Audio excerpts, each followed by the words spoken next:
In the next scene, you're going to see a nice coral bottom.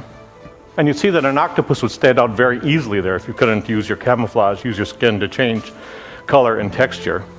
Here's some algae in the foreground. And an octopus. Isn't that amazing? Now Roger spooked him, so he took off, a cloud of ink, lands, and when he lands, the octopus says, "Look, I've been seen, best thing to do is get as big as I can get."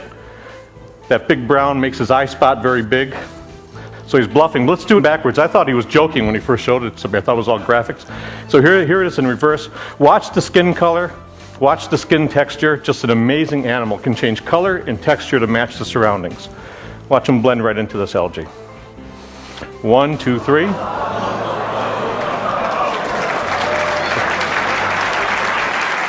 And now he's gone and so am I. It was spotted, first by fishermen off the coast of Indonesia in the 1990s.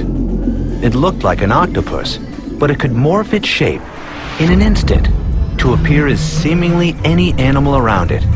At first, no one had any idea what it was.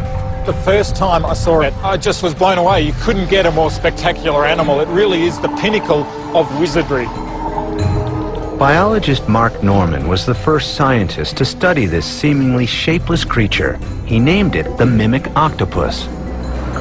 The mimic octopus makes itself look like a living, moving animal. So it pulls all its arms around behind its body and swims along like a poisonous flatfish called a banded sole. In other cases, if it's getting attacked, it puts 6 arms down a hole and raises the other 2 arms to look like a poisonous sea snake that has bands along its body.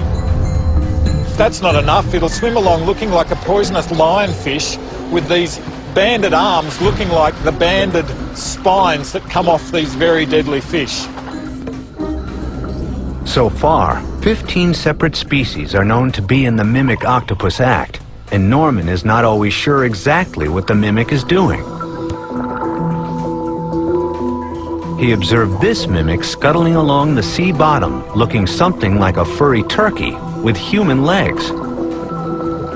Sometimes it's hard when you watch a mimic octopus doing what it does to interpret what's going on. It's a bit like looking at ink spots in a psychiatrist's office going, I don't know what that is. It could be a piano, it could be a fridge. So you get 3 or 4 divers together and you'll argue all night trying to work out what we think it was mimicking.